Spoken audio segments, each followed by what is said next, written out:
kısa olarak tanıyabilir miyiz? Merhaba, ben Toplum Gönülleri Vakfı'ndan Ersoy Erdoğan. Diyarbakır Koordinasyon Merkezi Koordinatörüyüm.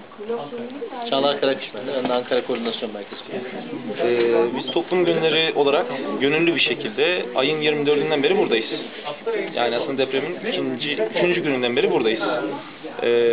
Yaklaşık şimdiye kadar 140-150 gönüllü arkadaşımız geldi gitti buradan. İl Özel İdare Deposu'nda, belediyenin deposunda, Hayata Destek Derneği'yle ve KES, TİMOP'un depolarında malzeme dağıtımında gönüllü olarak bulunduk ve destek verdik. Şu anda hala birçok gönüllüye ihtiyaç var burada. Buradan da duyarlı insanlara sesleniyoruz. Başvurularınızı gönderip buraya destek vermenizi bekliyoruz gönüllü olarak.